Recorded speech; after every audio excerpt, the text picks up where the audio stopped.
How is everyone doing today? I hope everyone is fine. Thank you for being with Love, Truth, and Peace. This is going to be a wonderful show for all of us. Welcome, everyone in the United States and around the world. I am Dr. Melida Harris Barrow, coming to you live from Miami. Welcome to Love, Truth, and Peace, a program dedicated to equip nations and people with the knowledge and tools they need to improve, create, build, prosper, and change their environment so that they can effectively lead to a better future. I would like to introduce my co-host Marcelleus Hall and our special guest, Miss Adeng Lee from South Sudan, Africa, founder of Opportunities for South Sudanese Initiative. And from the United States, Eddie Johnson, entrepreneur, activist, ex-NFL player, wonderful, wonderful, wonderful. And Brittany Smith, a registered respiratory care practitioner, helping everyone. Brittany is also a vocal speaker of protecting human rights and LGBTQ advocate. The focus today will be change is coming through youth activism. We will elaborate on incarceration, police brutality, and the Jim Crow laws that are still being practiced today. The recent events of police brutality has sparked a movement led mainly by this new generation for change in the criminal justice system and the end of systematic racism and oppression of the Black community and population. Welcome once again to Love, Truth, and Peace. Hello, Eddie Johnson. How are you? How you doing, Doctor? I am doing wonderful. You know, we're going to start with you because you have so much in your head that you have to release today. And I want you to release everything. I want everybody to release everything that's been stuck in here. This is a great opportunity for us today to talk about all the things that I've mentioned today. Let's start with you. Let's start with police brutality here in the United States, and I have to say, and around the world, because this is not just happening here in America, it is happening worldwide. Let's talk about that. Okay, absolutely. Well, obviously, you know that police brutality has been a huge problem for African Americans for years. The number one thing is uh, when a police officer is basically when you're stopping an African American, usually you never know if you're going to come home or not, and that's the main thing. We as African Americans here in the United States have obviously come together. Now, this hasn't all been African Americans, but we have came together. There's a lot of meetings going on with African Americans, and it's kind of scary because we don't know if we need to have guns ourselves. I talk to a lot of our friends, and they're going out buying guns. You hear about a lot of the white people buying guns. You just don't know. There's a lot of African Americans buying guns nowadays because you just don't know. And the bad part about that, we feel wholeheartedly that the police are associated with white supremacy. And so to have that case not going home when you get pulled over has been a big issue for all of us here in the United States. Yes, it is. And I would like for Brittany to step in. Go ahead, Brittany. Yes. Police brutality. Yes. Police brutality. Yes. As Mr. Johnson was saying, police brutality is an issue here in America. And as I try to tell my friends, I live in an area that's not predominantly Black. And it's been great seeing the protesters come out because I'm seeing all different races. I'm seeing Mexican, Latinos, I'm seeing white people come out because they're finally seeing, this is an issue. And it's not just affecting Black race, it's affecting all races, which is great to see. But Black people do disproportionately get affected by police brutality. And it's not cool. It's not cool that you can be walking down the street and then you can get beat up by the people supposed to protect you. Mm-hmm. And I do like to say, I'm going to be one of those people that, yes, it's not all police officers, but we are in a system where it's broken to where I need the good cops to be able to reprimand bad cops. There needs to be accountability because the good cops are being outshadowed by the happenings that are going on. And it needs to change. There needs to be some type of change in the structuring. There needs to be some type of change in how these people can be held accountable. And I'm glad to see people talking about it. Yes, I'm glad that they're talking about it too, because oftentimes we look away. And I want to mention this too, because I've been doing a lot of research, more research. I've always done research, but more research recently about police brutality, about what's happening in the Black community. And I am just totally disturbed. And I want to also let the audience know that I've been working as a peace ambassador for, I think I was 12 years old, honestly. And I'm from Panama City, for those that don't know, from Panama City, Panama, Central America. And the problem that we're having here in America is not just an American problem or issue. This is a world issue. And I want to put this on the table because Adeng Leek is from South Sudan.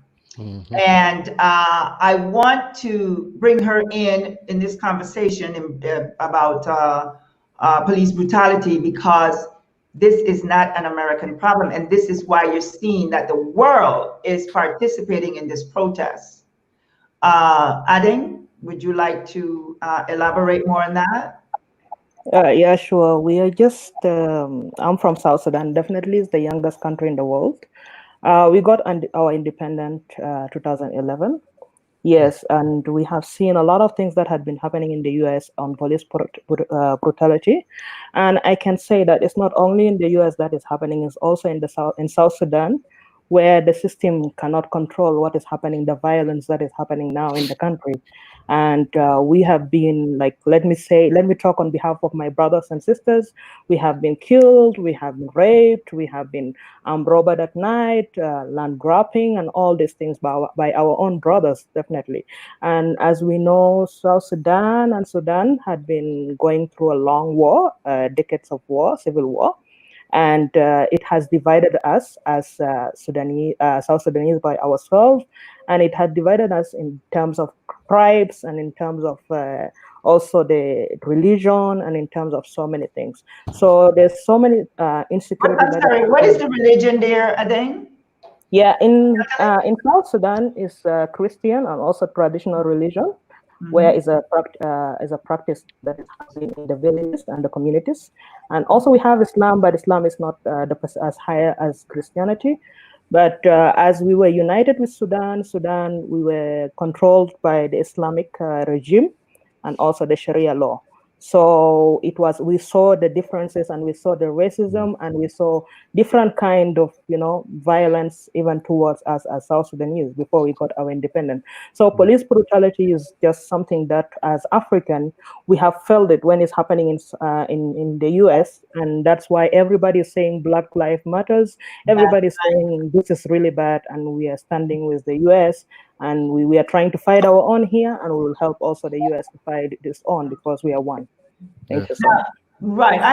Go ahead, Marcelleus, go ahead. I just want to say something real quick for the lady. She's talking about South Sudan. I want to highlight a couple things on South Sudan and the history, so that our listeners, our viewers understand the magnitude of what this woman is talking about, because I don't really think people understand the graveness of the situation. It is, I'm not exaggerating, hundreds, if not thousands times worse than you can imagine in comparison to America. Just to give you a backdrop, number one, they're number 7 on the lowest mortality rate for all countries in the world. The average mortality rate there in that country is 58 years old. Okay. So when we think about what that is in comparison to America, that was the average mortality rate dating back to over 50 years ago. So you see how grave it is. But then number 2, she brought up a great point when she talked about the Islamic and the Christian religions there. And I'm not sure if a lot of people are aware. Now, normally we know when we talk about slavery, we think about the Atlantic trade rate, which happened in the 1500s to 1800s. However, what needs to really be highlighted is the Arabic slave trade, which was so much worse than the transatlantic for the Europeans, and then what the Portuguese brought later as well, bringing people to Brazil and to Florida. 40 million. 40 million. The first slave was transported in 100 AD, and it's still happening today in Libya. So even though we have suffered in America for 400 years, understand that people in regions like Sudan and over there, Somalia, Ethiopia, they have suffered for almost 2,000 years under slavery, under the Islamic law. So I just think that people need to understand that, because we hear 400 in America all the time. We're like, oh my God, 400, 400. Yes. Let's go over there to that side of Africa. We're talking almost 2,000 years. Yeah. So I just wanted to put that out there so people understand the magnitude of what she's talking about, what's going on. Yeah. Great point. Go. You wanted to say something, Eddie? No, that's an absolutely great point, because I have quite a few Sudanian friends that are here, and a lot of friends from Nigeria, and they do not like to go back home, only because of what's happening in a lot of those areas, and it affects the whole region of a lot of those areas. So they understand what's going on out here. They tell me it's not as bad as back home, but they definitely understand what's going on, and the problem is severe all over the world. Yes. Absolutely. Yes. And this is why America are so hypocritical, because there was a time when their forefathers came here on ships, and they changed their names, many of them, in order to protect themselves. They brought their children, they brought their mother, they brought everyone else. And today they're saying that this is their country. I don't know how they can even say that, that this is a white country, and how they can say that this country does not belong to the natives.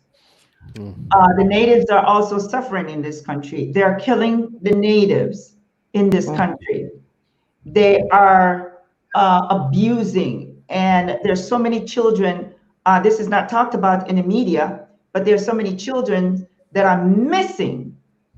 Thousands of children are missing in the native community.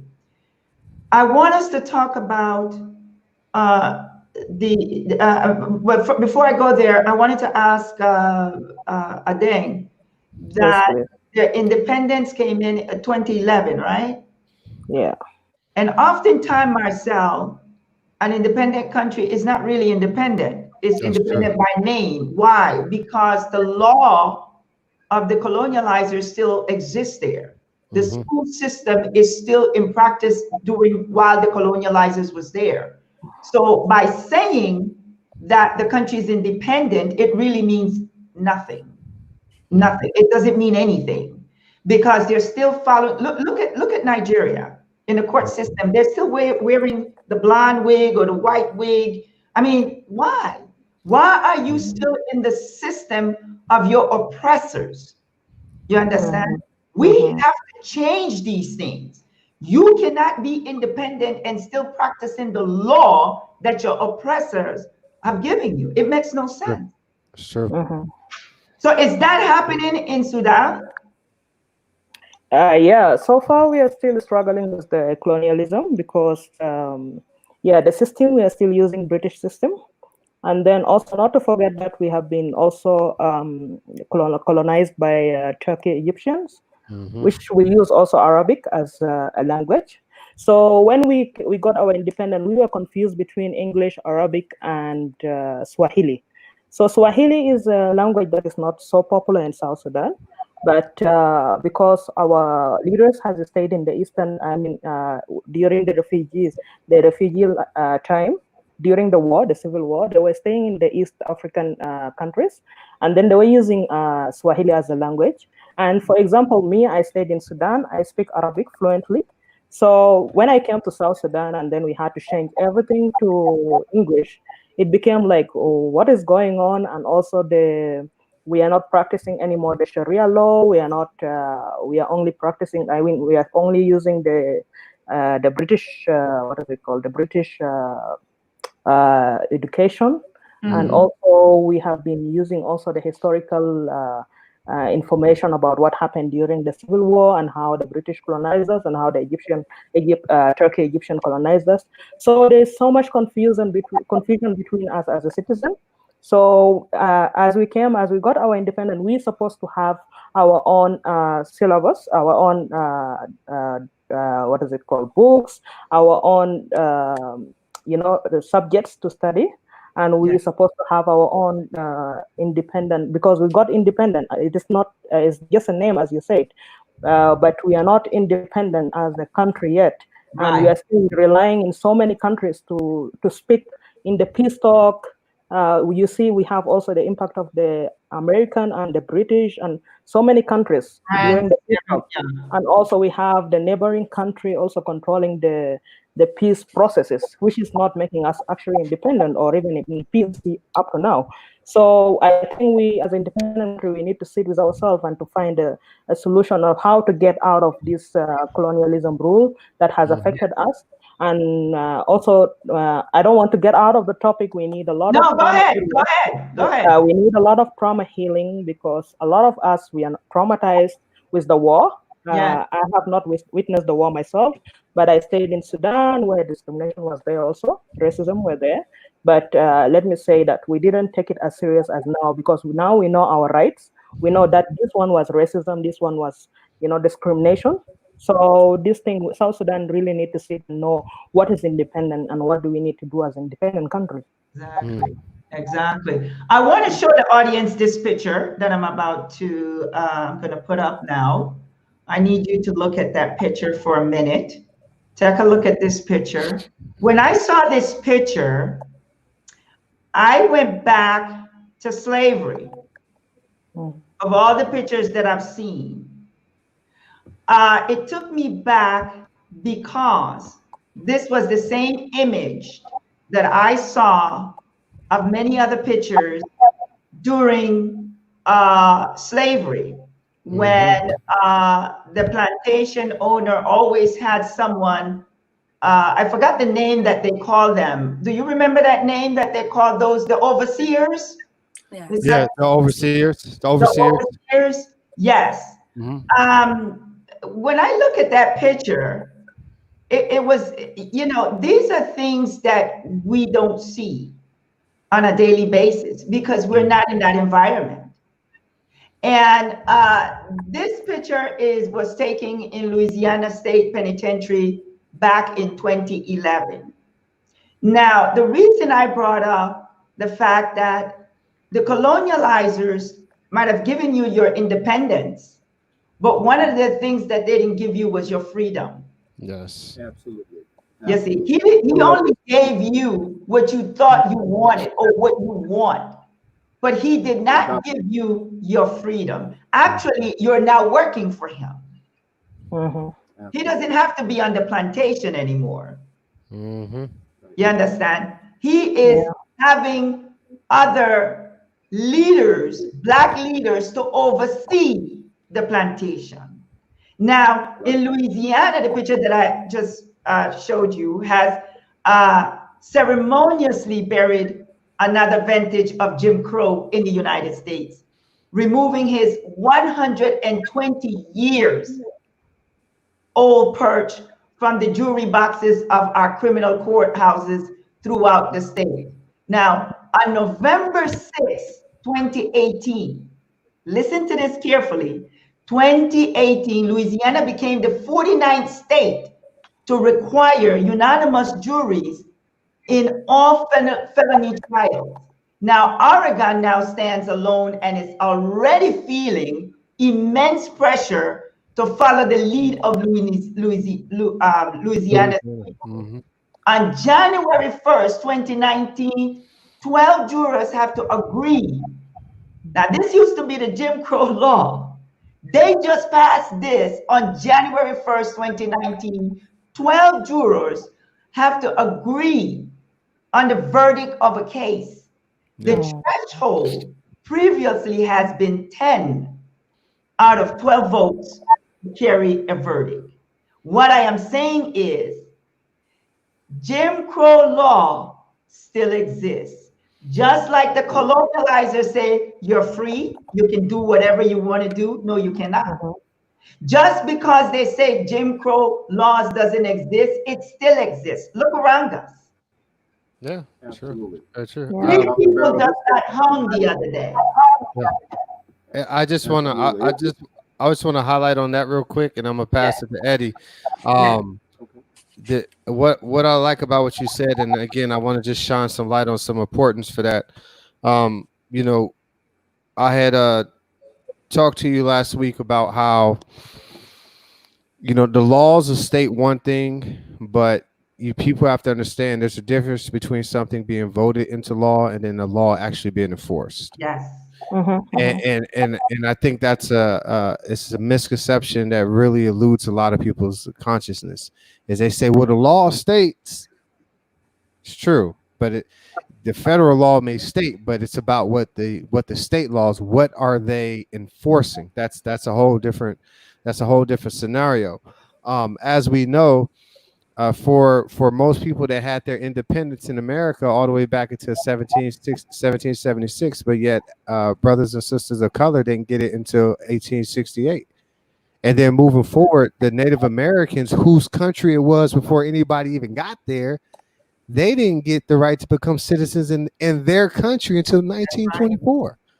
You understand what I'm saying? So it's like the reason why, as you know, I'm so infatuated with history and policy and education is because that's where not only the lies are, but the truth is hidden underneath the lies. Yes. And it needs to be explored. It needs to be exploited. Yes.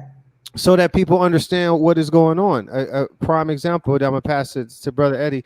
You talked about in America, the pictures that you're showing. Do people understand what do civil rights mean? Exactly. What do civil rights mean? Think of the word civil. Civil, treated like a human being. What is civil? Cordial. The respect to have from one human being to another. The things that you were taught in kindergarten. Yes. Things you were taught when it's 5 and 6, 7 years old were not demonstrated to us as people of adult status in not only the 1800s, but in the 1900s, meaning that Jim Crow's equal but separate laws stood in place from 1878 all the way into 1964, 1965, and the civil rights laws were enacted. And even now, we are still seeing that some of those laws are being amended to where we are seeing just a portion of what's just due. So I think that's very important that people understand that the way laws are created, how even though they're put into law, what does it mean in terms of them being carried out and enforced? There are levels to that people need to definitely understand. And I'm gonna pass it to Brother Eddie. And then we'll go to Brittany. Okay. Yes. Go ahead, Eddie. Absolutely. You just took the words right out of my mouth. And I was just going to go back to 1865 when the Emancipation Proclamation was freeing the slaves. After we freed the slaves, they sent us out there. They were going to give us 40 mules, 40 acres and 40, what is it, 40 acres and a mule? 40 acres and a mule, yeah. That's right. After they took the chains off us, they say, go. We say, where? I don't care. Just go. We have no education. We have no food. We have nothing. And so we're walking around the South wondering what to do. Obviously, in 1868, as you mentioned, I believe that is when the black male was able to start voting. Yes. Back in 1868. Yes, the male started voting. But that is exactly when the Jim Crow laws were hit. So they didn't give them that much opportunity to whatever they were voting for. They couldn't be able to exercise their rights. Yeah. Right. You see a lot of black people roaming around the face of this America's land with nowhere to go, nothing to do. We are building up ourselves in our bootstraps, making things happen. Comes the KKK. putting the knees on the neck again. Okay. And so, yes, the incarceration has been going on not only from the beginning of what they let us go, but until today. I was just seeing some statistics back in 2007. There was 592,900 blacks in prison. Okay. Of that, it was 299,800 whites. Okay. Almost 100,000 difference. Well, Obama came into the factor back in 2008, and all of a sudden we started to feel more empowered. We started to feel things were coming around. In 2017, there was 475,900 blacks incarcerated, 436,500 whites were incarcerated. Although the incarcerations of the blacks have went down, okay, the whites have caught the blacks as far as that. Now, why is that? It's because we started educating ourselves. We started seeing the inferiority that we can presume and get into our black neighborhoods and say, we can be better. We can do better. Has it gotten better to the point where these numbers have gone all the way down? No, but you can see it's starting to progress, that we are seeing that we can overcome. Like you said earlier, we have the power. We have the buying power. We have the knowledge to make a difference. Exactly. Absolutely. Yes. Go ahead, Brittany. And I want to touch on what Mr. Johnson said as well. Yes. And it's crazy to me how we are 13% of the population, but we are the most incarcerated when it comes to, that doesn't even make sense. And actually, to bring it back in total to the police brutality and police interaction, I looked up on the Department of Justice website. And on their own website, it says that African Americans, minorities, become more in contact with police and end up having, I think it was like 45%, you either are threatened or have some forceful interaction with police. Yeah. And then I was actually talking to one of my friends who is a police officer. He's brand new. And we were talking about one of the most recent cases, the man who was shot in Wendy's, Rayshard Brooks. And, we were just discussing, we watched the video. And I was like, I just want to know police officer's mindset. What are you thinking? And he went, okay, well, he's in the car, he's drunk. He's here, and he's just giving me case law after case law after case law. And I said, well, I want to look at the humanity aspect of that. I feel like they just taught you can't look at a person through just a law. I was like, he's drunk. What about that? He's telling you about Star's family. What about that? Like, where's the humanity at that aspect? And I told him, if you look at the history of the United States, police have been used to brutalize and keep the minority population under control. That is the reason why they made the laws to make it and then once you do that, you do control the voting. You do control, because it's all suppressed. You control who goes on the juries, because you have no rights to that. You get your civil liberties taken away, no matter how, drug charges, whatever. We're taking away someone's civil liberties entirely. And then if it's disproportionate already, we're only 13% of the population. We're not going to be sitting on those juries to have fair trials. Blacks are not going to have the right to vote on the new laws to maybe amend things so that we are not sitting in jails. And so something there needs to change. It's not right to target a demographic in order to give an edge to another, demographic. It's not right. That's true. It does. It definitely erases your civil liberties there. So I'm with you. I'm with you on what you were saying there. Right. I want us to talk about prisons, the private prisons, and why do they have private prison? And I want to also talk about why do we think actually that they are arresting so many African Americans? You have to populate the prisons. It can't stay empty. So we're a commodity. We're still a commodity. They still found a way. We're not picking cotton today. We are in prison. Yes. I want to, because there's a lot of people that say, okay, they're private prisons, but what companies own private prisons, right? And most of the time, we're talking about things, but we don't know who they are. Mm-hmm. We're talking about, okay, they're private prisons, but do we know who these people are? So the private prison industry, most well known are companies such as Corrections Corporation of America, CCA, which has rebranded as Core Civic, Mm-hmm. the GEO Group and Management and Training Corp, the MTC, which own and operate prisons, jails, and other detentions facility. How much do private prisons make? Private prisons currently house approximately 22, probably more now, 22,600 federal inmates, according to the DOJ report, which translate to roughly 12% of the total inmate population. The Bureau of Prisons paid 639 million to provide prisons in fiscal year back in 2014. Imagine now how much they're making. So when you see you're going to be arrested for no reason, this is why. You Yeah. are being put into prison because the cost of you being there is approximately about $40,000 per inmate. Yeah. This is an industry, and this is why you are constantly being arrested, because it's a business. It's a business for the court system. It's a business for the police department. They're not there to protect and serve you. They are there to imprison you.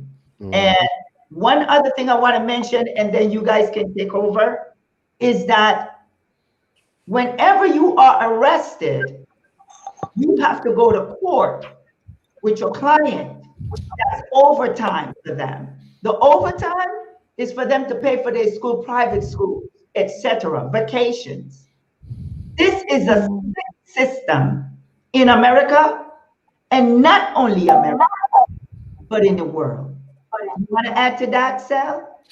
Yeah, I do. I want to set up the discourse for everybody to go around the table and talk about, so we know where we're at with this, so we can see where we're at. So let me go to the mindset first, so that we can see how much of a atrocity this is. Yuri Ben Minvo, he was a KGB officer back in the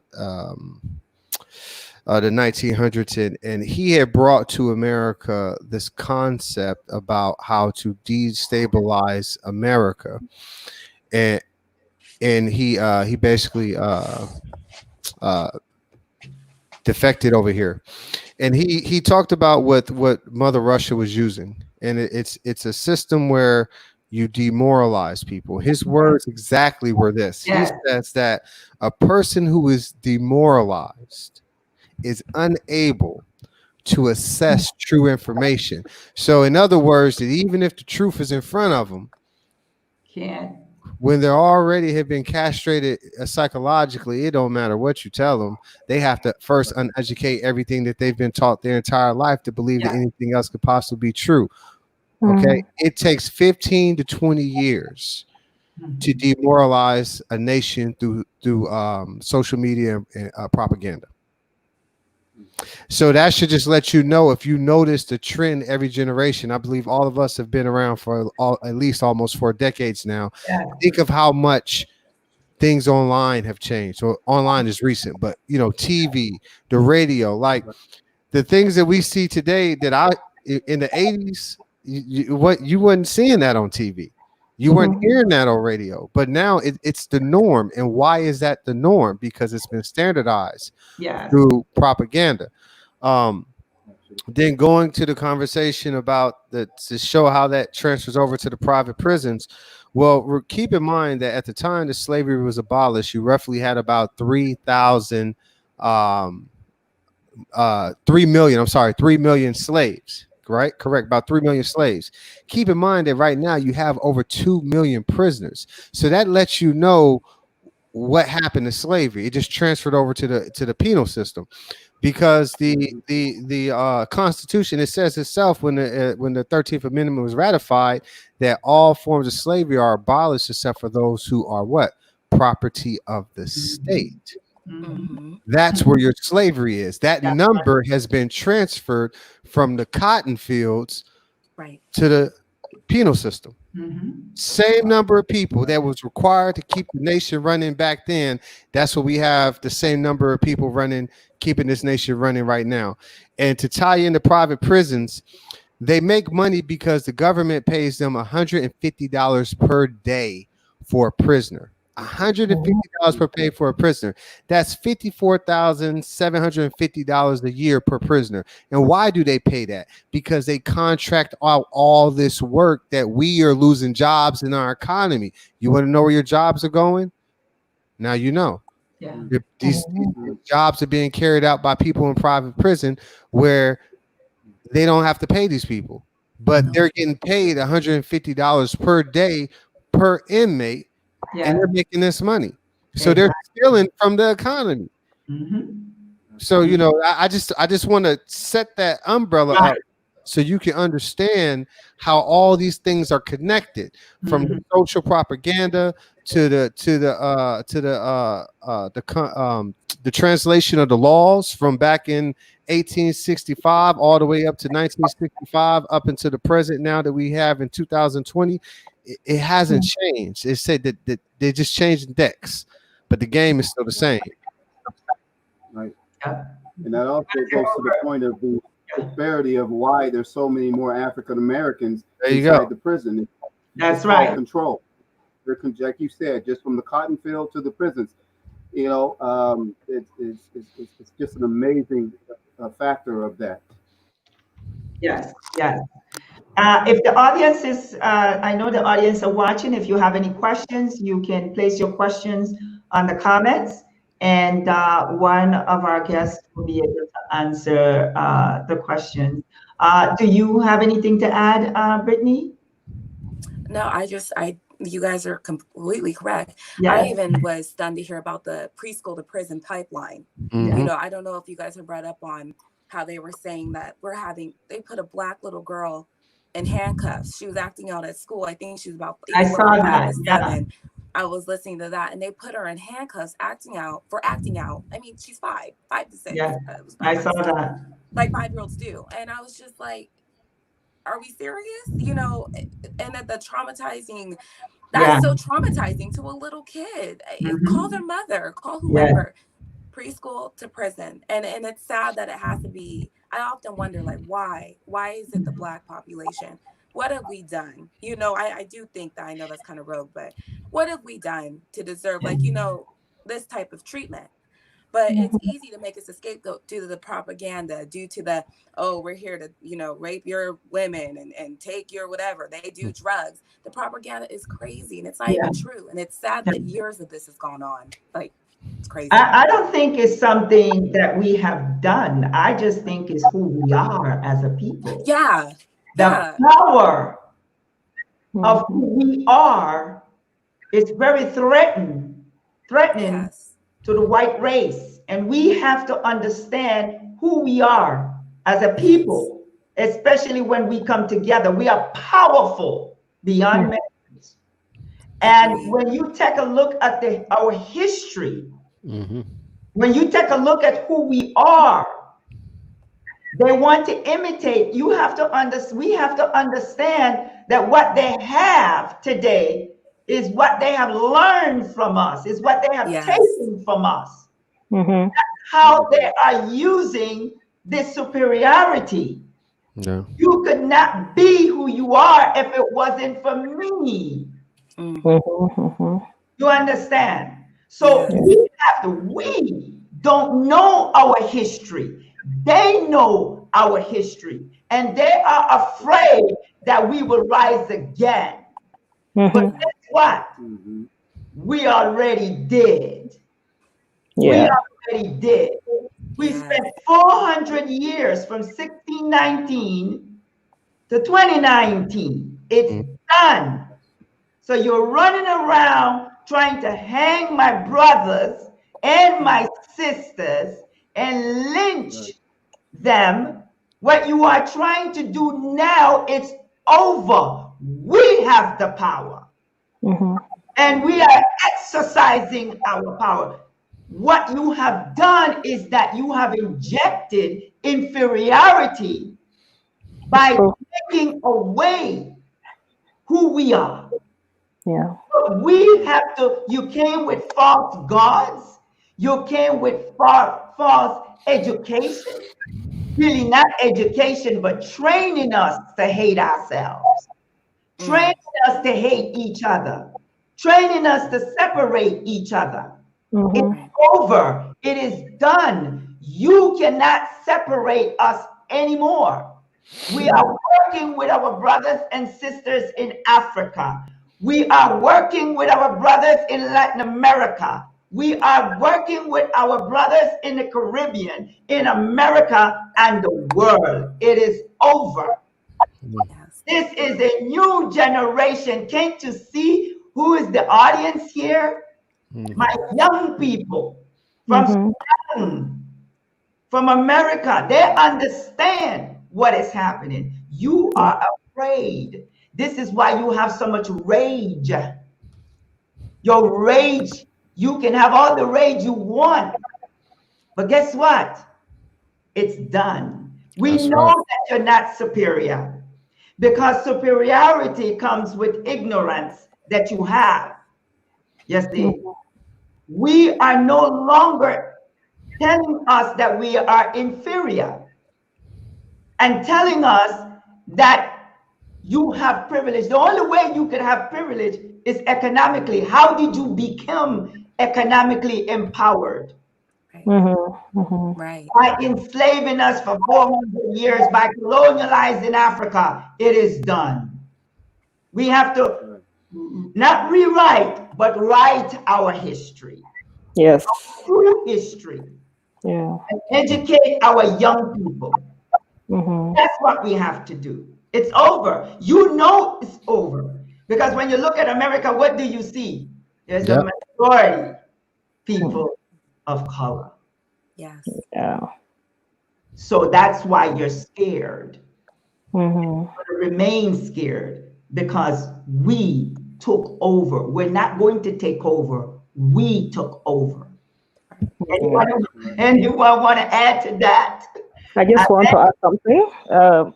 Yes, as you say that they have put inferiority complex in our minds, because we have the power of mind, because if somebody controls your mind, your body and everything is finished. So why can't, as you said, let's write our own history? Why can't we write more books?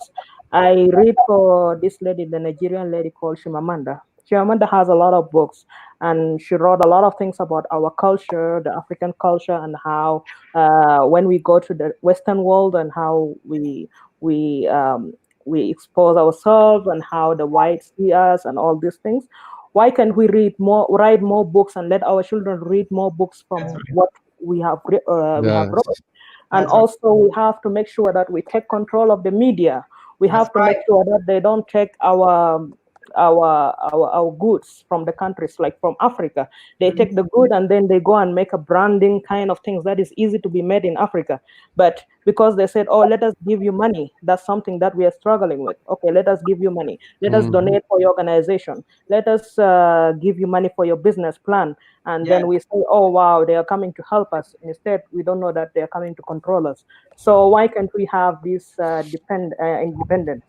Why can't we not become dependent? And we have to also teach our children from childhood how that they are strong and they are also powerful, and how they can change the world. And it's not only when you see a white man and then you say, oh, wow, this is perfect, this is power, this is what. And you start forgetting your brother.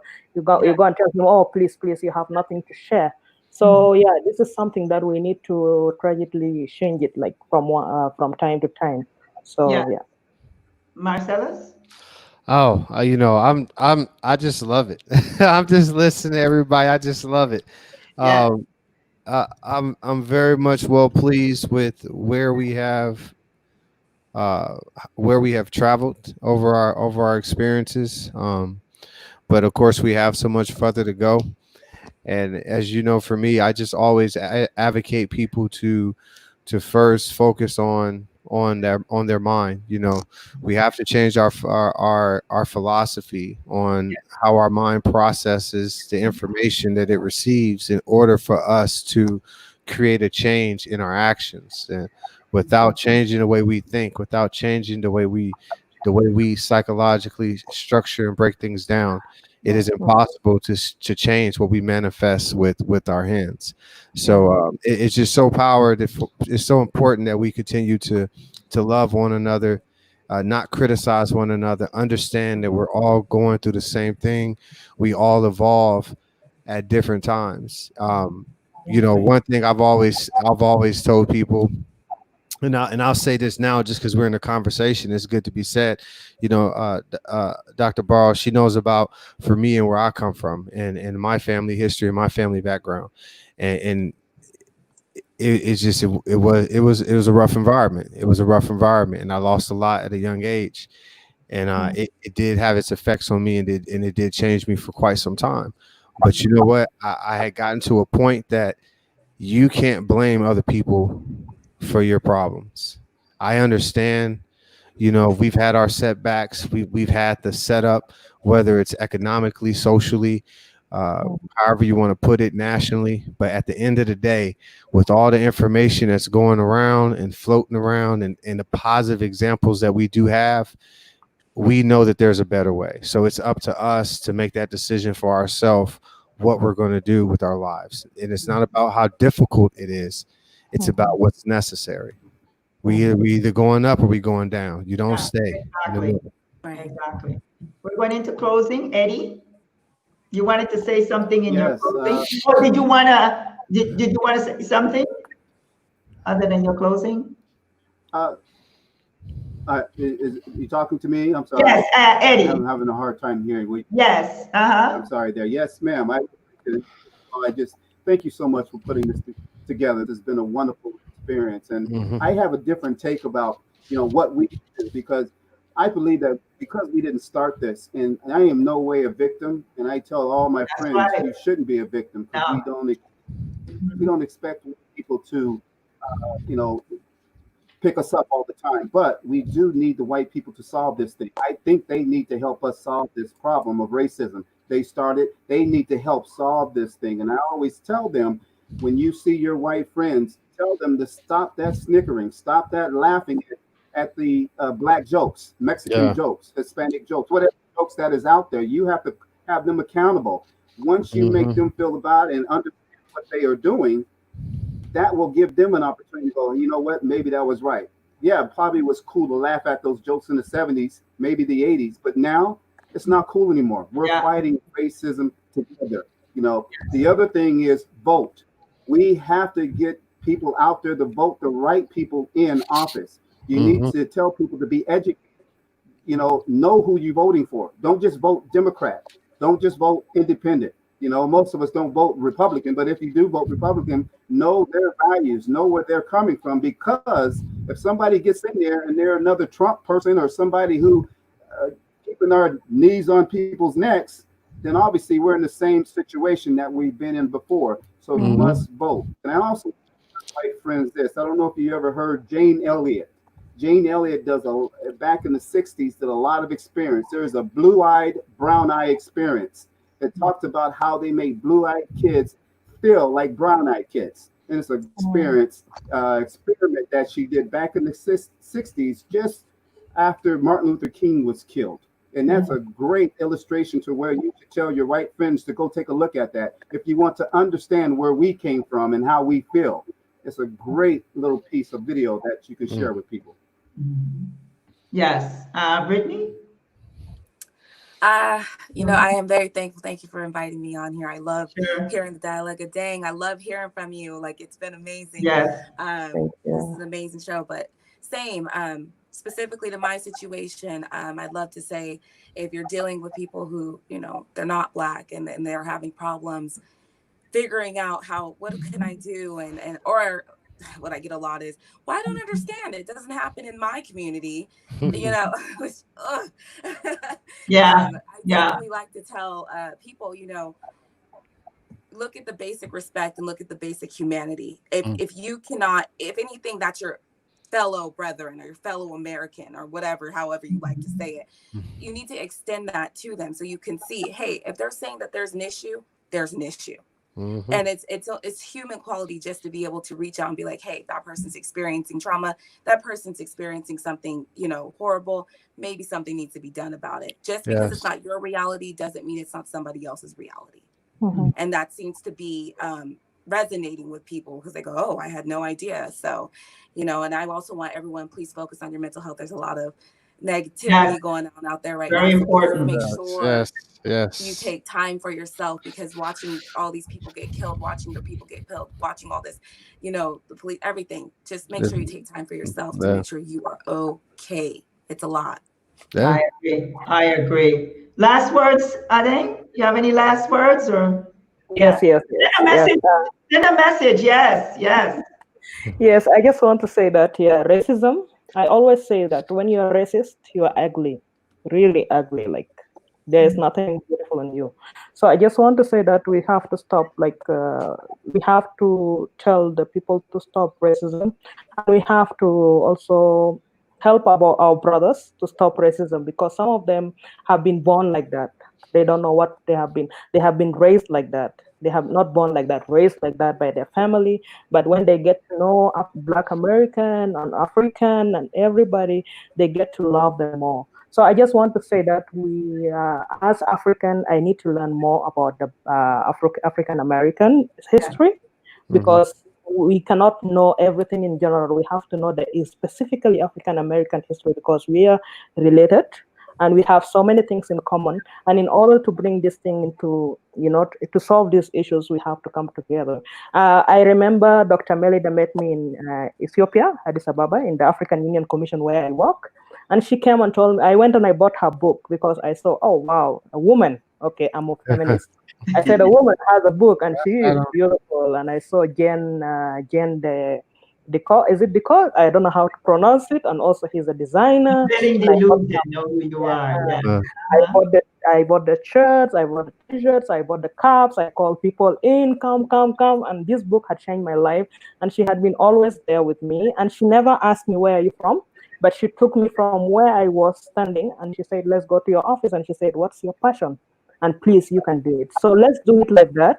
And let's support each other. South Sudan is the youngest country, but it has a lot of potential. And there's a lot of killing of young people happening nowadays. Let's try and support and also stand with South Sudanese. And this is your brothers. And we have a lot of brothers. I have my brothers playing basketball in the US. I have my my other people who are doing modeling in the US. Let's help each other. The world is one, and we are created by one God. So thank you so much for bringing me here. And I'm so glad to learn from all of you. So that's amazing. Definitely. Thank you so much. My last words are, I've been practically around the world traveling, and for the last 5 years. And anytime I see a brother or a sister, anyone, because this is about, you're a human being. When you talk about black, yellow, white, I feel like I'm dealing with the crayon box. God did not create me for you to define me of the color black. He did not define you as the color white. And he did not tell me that you are superior to me. And he did not tell me you have more privilege than I do. The only reason that you think that you do is because of a system you created. All of my brothers and sisters around the world, and I mean non-whites, I have a message for you. You're not inferior. There's nothing wrong with you. A system was created in order to elevate a race. even though that there are white people that say, I am not prejudiced. Check yourself, really, deep down.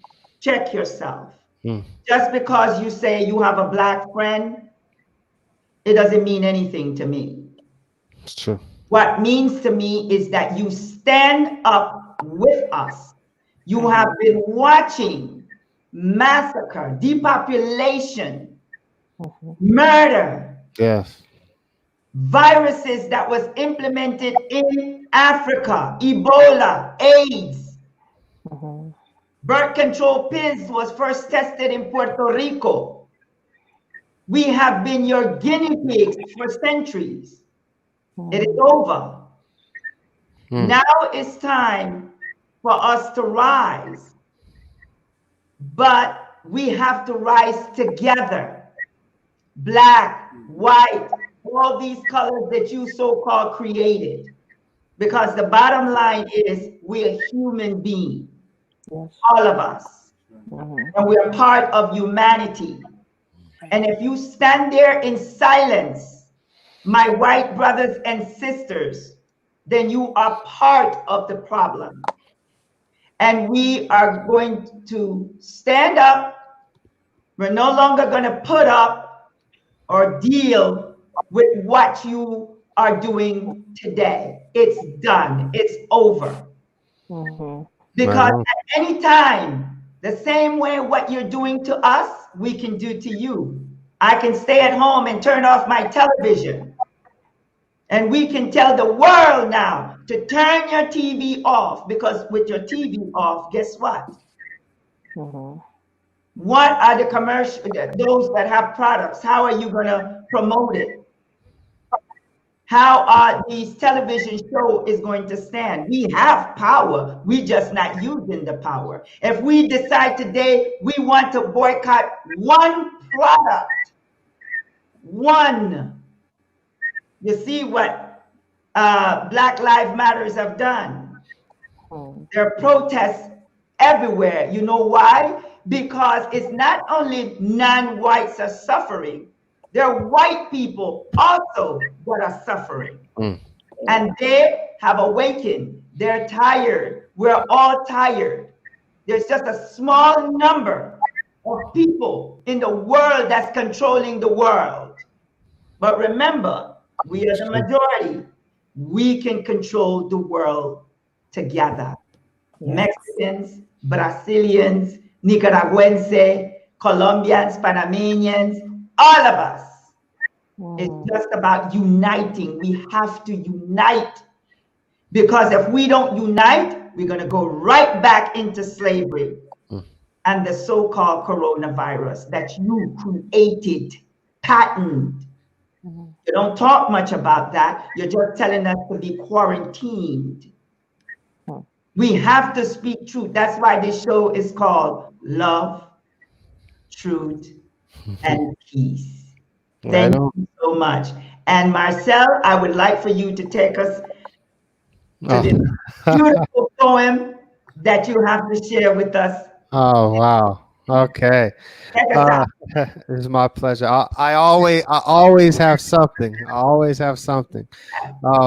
I was sitting here thinking about what would I even say, but I've really been inspired so much by all of you. So as I sit here and I look at the past, present, and the future all rolled up in one, I really resonate with what Brother Johnson said when he said that, you know, just moving forward, you know, we need help. We got to heal from yesterday. And so this is my dedication to all of you today. I would say, dear yesterday, today I woke up without any thoughts of you. Although I do appreciate our time, it has passed. Focusing solely on your past brings clarity to your future. Now, over time, I've realized that my vision of what I can be today is greater than my memory of who I was yesterday. I have to go. I love it. Write it down. Send it to me. That was good. So we want to thank you for watching our show. Yes. Let us all, yes. Power to the people. I want to thank you for watching Love, Truth, and Peace. Tune in on Monday for our Spanish show at 7 Eastern Time. Please do. And next week, again, next Thursday at 7 p.m. Eastern Time. Thank you, and may God bless you all. Thank you. And thank you, Amy, Adang, Brittany, and our co-host, Marcelleus Hall. Thank May you. God bless you. Thank you. Thank you. God bless you. Can you see me? In the back of life's classroom with my head down. Life turned upside down to the point I don't know which way it's up now. So I walk around with my eyes to the ground, staring at my future, wishing for some hope. It's getting harder to cope in the land of the lost. A society's illusion has my mind in the kaleidoscope choke. Love, and it's all love for you. Truth, all of nothing but the truth. Peace, we just want more peace. I'm everything that you created me to be. I am what you created. So now it's time to show the world. Oh yeah. Love, and it's all love for you. Truth, all of nothing but the truth. Peace, we just want more peace. I'm everything that you created me to be. I am what you created. So now it's time to show the world. Oh yeah. Love, and it's all love for you. Truth, all of nothing but the truth. Peace, we just want more peace. I'm everything that you created. Love, and it's all love for you. Truth, all of nothing but the truth. Peace, we just want more peace. I'm everything that you created. Love, and it's all love for you. Truth, all of nothing but the truth. You see me? In the back of life's classroom with my head down.